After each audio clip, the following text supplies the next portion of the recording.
오늘 우리에게 주시는 하나님의 말씀 욥기 37장 1절부터 24절까지 말씀입니다. 욥기 37장 1절부터 24절까지 말씀. 이제 봉독하겠습니다. 하나님의 말씀 경청하십시오. 폭풍이 나의 마음을 거세게 칩니다. 내부는 모두 하나님의 음성을 들으십시오. 그분의 입에서 나오는 천둥과 같은 소리를 들으십시오. 하나님이 하늘을 가로지르시면서 번개를 땅 이 끝에서 저 끝까지 가로지르게 하십니다. 천둥과 같은 하나님의 음성이 들립니다. 번개불이 번쩍이고 나면 그 위험찬 천둥 소리가 울립니다. 하나님이 명하시면 놀라운 일들이 벌어집니다. 도저히 이해할 수 없는 신기한 일들이 일어납니다. 눈에게 명하시면 땅에 눈이 내리고 소나기에게 명하시면 땅이 소나기로 젖습니다. 눈이나 비가 내리면 사람들은 하던 일을 멈추고 하나님이 하시는 일을 봅니다. 짐승들도 굴로 들어가서 거기에서 눈비를 피합니다. 남풍은 폭풍을 불러오고 북풍은 찬바람을 몰고 옵니다. 하나님이 쉬시는 숨으로 물이 열고 넓은 바다까지도 꽁꽁 얼어버립니다. 그가 또 짙은 구름에 물기를 가득 실어서 구름 속에서 번갯불을 번쩍이게 하십니다. 구름은 하나님의 명을 따라서 뭉게뭉게 떠다니며 하나님이 명하신 모든 것을 이 땅 위에 어디에서든지 이루려고 합니다. 하나님은 땅에 물을 주시려고 비를 내리십니다. 사람을 벌하실 때에도 비를 내리시고 사람에게 은총을 베푸실 때에도 비를 내리십니다. 요보르는 이 말을 귀담아 들으십시오. 정신을 가다듬어서 하나님이 하시는 신기한 일들을 곰곰이 생각해 보십시오. 하나님이 어떻게 명하시는지, 그 구름 속에서 어떻게 번갯불을 번쩍이게 하시는지를 아십니까? 구름이 어떻게 하늘에 떠 있는지를 아십니까? 하나님의 이 놀라운 솜씨를 알기라도 하십니까? 모르실 것입니다. 뜨거운 남풍이 땅을 말릴 때에 그 더위 때문에 고통스러워하신 것이 고작일 것입니다. 어른께서 하나님을 도와서 하늘을 펴실 수 있습니까? 하늘을 번쩍이는 놋거울처럼 만드실 수 있습니까? 어디 한번 말씀하여 보십시오. 하나님께 뭐라고 말씀드려야 할지를 우리에게 가르쳐 주십시오. 우리는 무지몽매하여 하나님께 드릴 말씀이 없습니다. 내가 하고 싶은 말이라고 하여 다 할 수 있겠습니까? 어찌하여 하나님께 나를 멸하실 기회를 드린단 말입니까? 이제 하늘에서 빛나는 빛이 눈부십니다.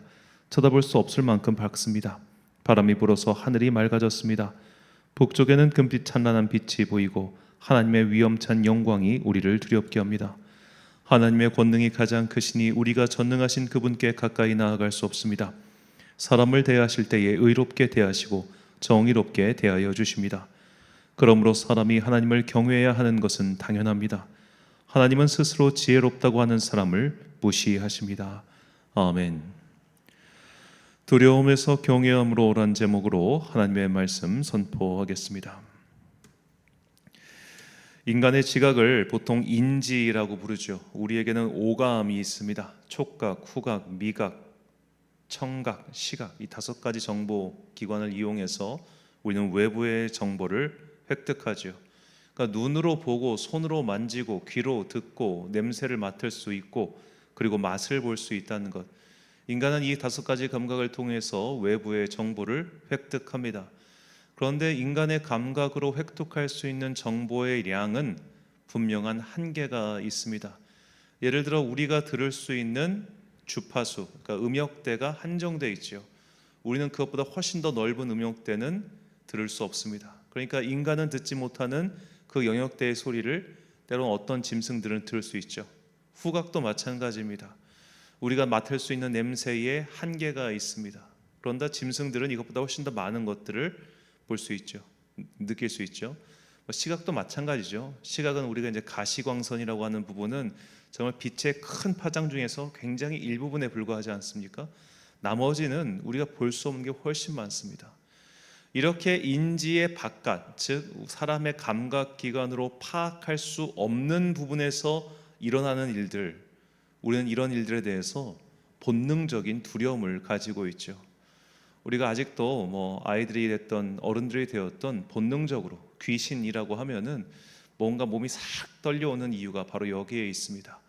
내가 인지할 수 없는, 내가 알 수 없는, 즉 정보를 획득할 수 없는 영역에서 일어나는 것들, 우리는 무지함에 오는 근원적인 공포를 갖고 있기 때문이죠.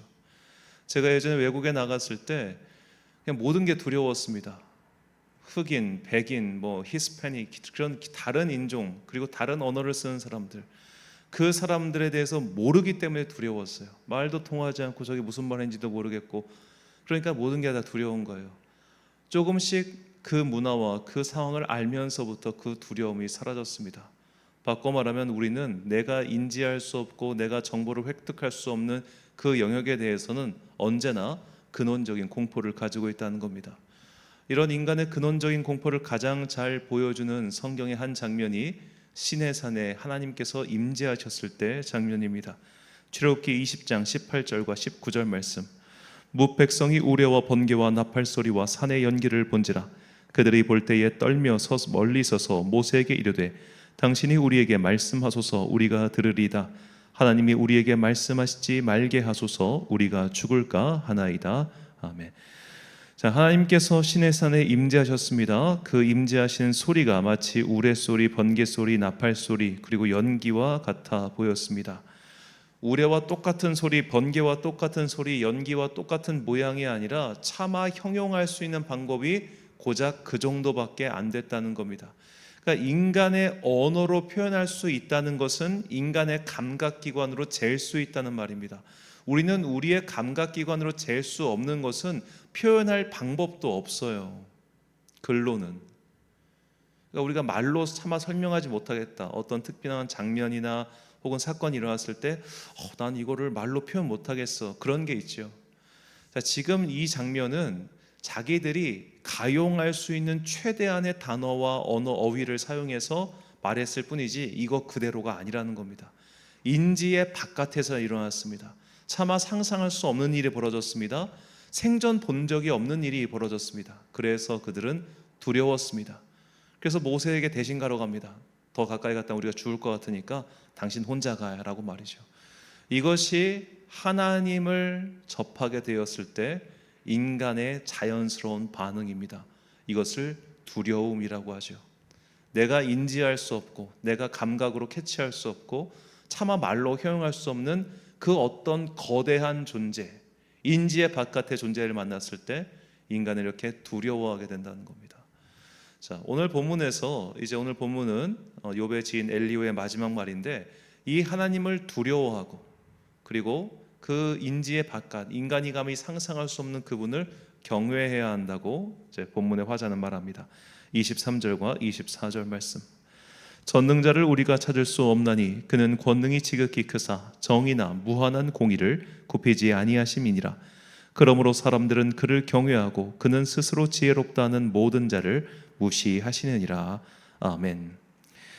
자, 이런 경외는 기본적으로 두려움이 전제되어 있죠. 이해할 수 없는 것에 대한 두려움, 파악할 수 없는 것에 대한 두려움, 인지의 세계 바깥에 있는 것에 대한 근원적인 두려움, 이 두려움을 우리가 느낄 때 우리는 그분을 경외하게 된다라고 지금 화자는 말하고 있는 겁니다.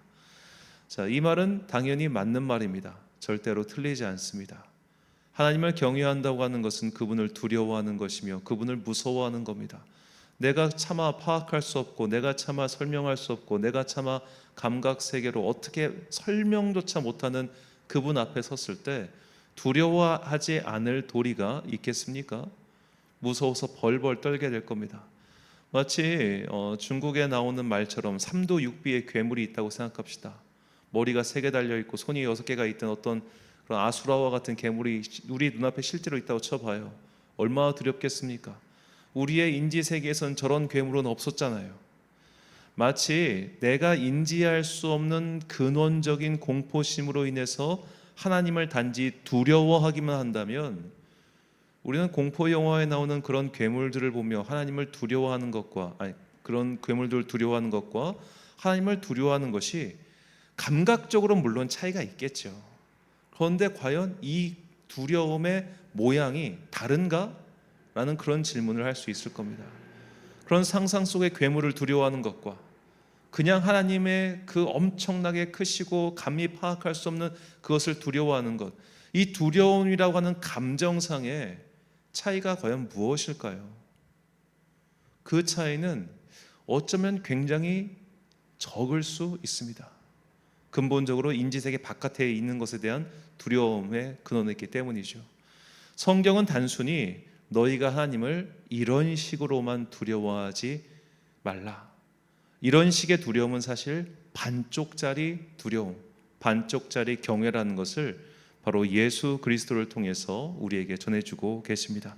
마태복음 14장 26절과 27절 말씀, 제자들이 그가 바다 위로 걸어오심을 보고 놀라 유령이라 하며 무서워하여 소리 지르거늘 예수께서 이르시되 안심하라 나니 두려워하지 말라. 아멘.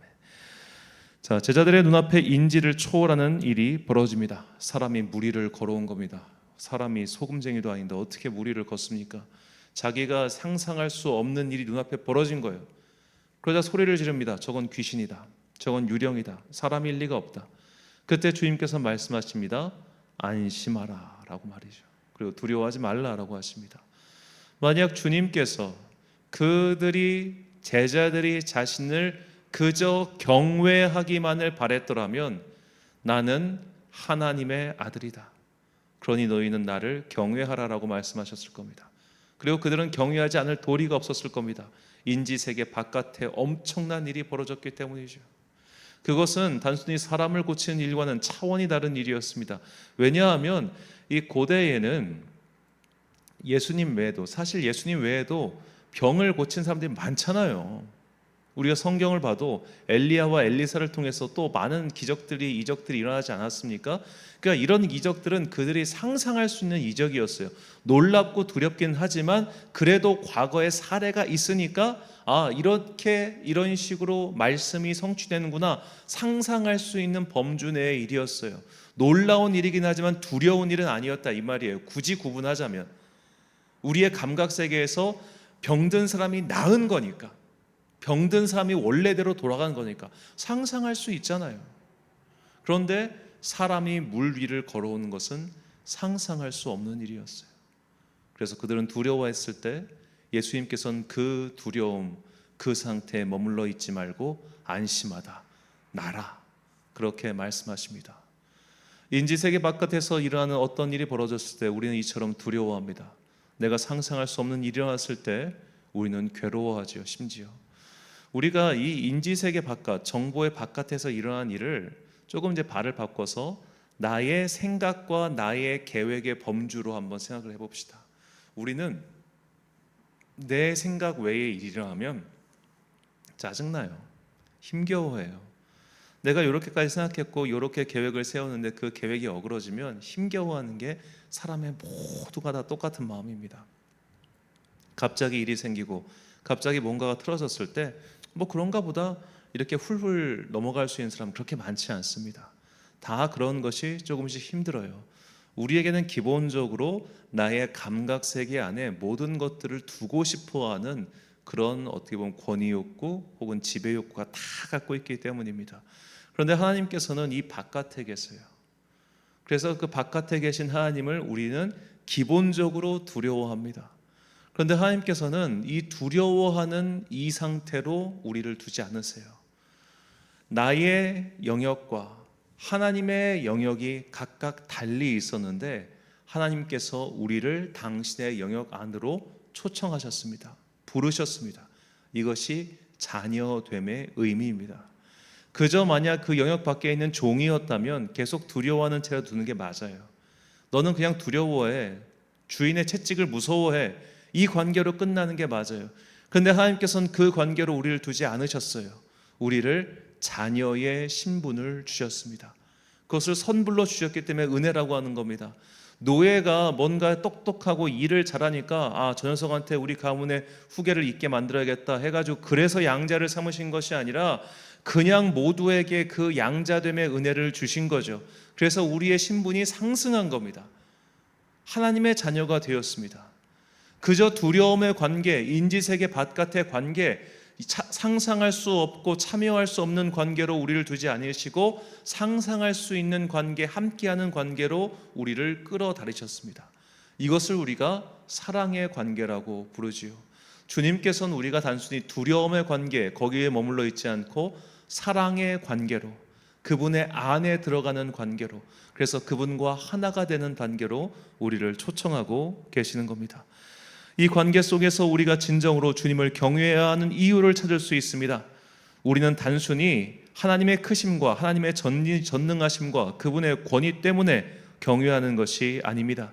이런 경외는 고대의 신들이나 귀신들을 경외하는 샤머니즘과 다를 것이 없습니다. 우리가 하나님을 경외하는 것은 그분이 단지 두렵기 때문이 아니라 그분의 사랑과 자비와 은혜가 놀랍기 때문입니다. 내가 상상할 수 없는 그 자비가 벌어졌기 때문이죠. 부모의 회초리가 무서워서 그분들을 공경한다면 그런 사람은 아마 부모가 나이 들면 거리를 두려고 할 것입니다. 옛날엔 내가 어렸을 때는 맞는 게 무서우니까 당신 내가 부모로 인정했지, 이젠 당신 나 때리겠어? 이런 식의 관계밖에 더 되겠어요? 부모한테 얻어맞는 게 두려워가지고 부모를 공경한다면? 하나님께서 우리에게 요구하신 경외라는 명령은 단순히 두려워하고 무서워하고 놀라는 그런 것을만을 뜻하지는 않습니다. 그 무서움보다 더 큰 사랑, 더 큰 자비로 인해 감히 고개를 들지 못하고 눈물을 흘리고 감동하는 것, 그것이 경외이며 주님께서는 우리에게 그 관계 속의 경외를 원하십니다. 그러니까 위계에 의한 경외가 아니라 관계에 의한 경외, 이것을 원하신다는 겁니다. 그래서 요한 사도는 하나님을 경외하는 것이 무엇인지를 다음과 같이 우리에게 전합니다. 요한일서 4장 18절과 19절 말씀. 사랑 안에 두려움이 없고 온전한 사랑이 두려움을 내쫓나니 두려움에는 형벌이 있음이라. 두려워하는 자는 사랑 안에서 온전히 이루지 못하였느니라. 우리가 사랑함은 그가 먼저 우리를 사랑하셨음이라. 아멘. 자, 여기서 말하는 두려움이란 최후의 심판에 대한 두려움을 말합니다. 어째서 최후의 심판이 두려울까요? 괴멸적인 파괴가 벌어지기 때문에 두려워하는 것이 아니라 사람들이 생각하듯이 하나님 앞에 의로운 자가 없고 또 하나님께서는 악을 미워하시기에 나의 작은 허물까지 들춰내셔서 다 심판해 버리신다면 나는 어떻게 될까? 나도 심판받고 벌받게 되는 걸까? 라는 그런 두려움, 곧 심판에 대한 두려움을 먼저 사도 요한은 말합니다. 그리고 사도 요한은 이어 설명하는 겁니다. 만약 성도가 아직도 그런 심판에 대한 두려움에 갇혀 있다면, 다시 말해 하나님께 얻어맞을까 봐 그분께 예배드리고 그분을 사랑한다고 말한다면 아직도 온전한 사랑을 깨닫지 못했다는 것, 그것이 사도 요한을 통해 주신 주님의 메시지입니다. 사랑하는 천안광성교회 성도 여러분, 그리고 이 새벽을 함께 깨우고 계신 귀한 주님의 자녀 여러분, 자식이 부모한테 맞을까 봐, 혼날까 봐 그렇게 두려워하며 부모의 말을 따른다면 이거는 당연하게도 정상적인 관계가 아닙니다. 그런 것은 주인과 노예의 관계이며 주인과 노예의 관계도 최소한의 신뢰가 있는 법이죠. 단순히 노예라고 해서 그냥 두려움이라는 하나의 감정으로만 관계를 맺으면 결국 파토가 나지 않습니까? 역사상 수많은 노예들의 반란이 일어났던 것은 단순히 두려움이라고 하는 그 한 가지 관계만으로 사람을 억압했기 때문이죠.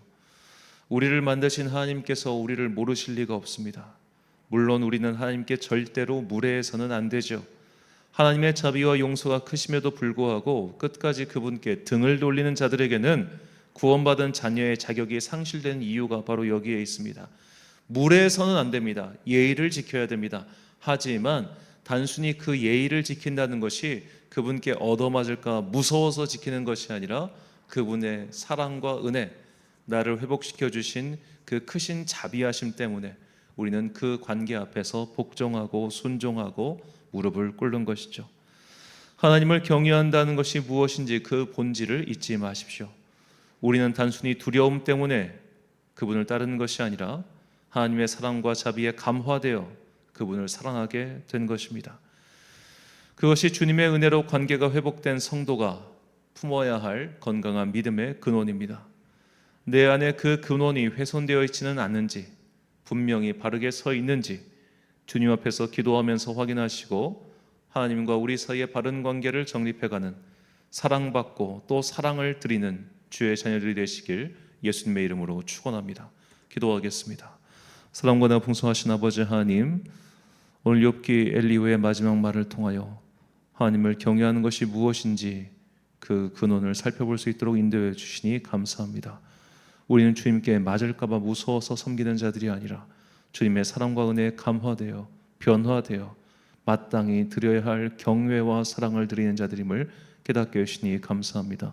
이제 내 안에 과연 하나님을 사랑하는 그 근원적인 마음이 있는지, 아니면 단순히 지옥 가는 것이 무서워서, 하나님께 심판받는 것이 두려워서 아직도 종의 마음에서 벗어나지 못한 채 주님께 예배드리고 있는 것은 아닌지, 그것을 돌이켜보게 하시고 사랑이 우선이며 우리가 또한 받은 사랑을 드리는 것이 마땅함을 깨닫는 주의 사랑받는 자녀들, 그리고 사랑드리는 자녀가 되게 하여 주옵소서.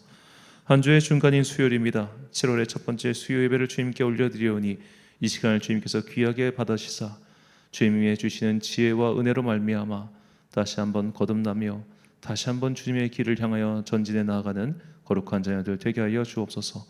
오늘 하루도 참 좋으신 우리 주님의 은총과 평강이 모든 성도들과 함께 하시기를 간절히 소망하오며 이 모든 말씀 우리 구주 예수 그리스도의 이름으로 기도드립니다. 아멘. 오늘의 제목입니다. 오늘의 기도 제목입니다. 하나님은 우리를 사랑하십니다. 그렇다면 나는 하나님을 사랑하고 있습니까? 하나님을 향한 나의 마음과 생각은 과연 어떤 모양인지 주님 앞에서 기도하며 솔직한 내 마음을 아뢰십시오. 단순히 하나님께 얻어맞을까봐 두려워서 그분을 믿고 있다면 그 마음의 방향을 바꿔달라고도 기도하십시오. 오늘 주신 기도의 제목 가지고 기도와 묵상에 힘쓰는 하루 되시길 바랍니다. 기도하겠습니다.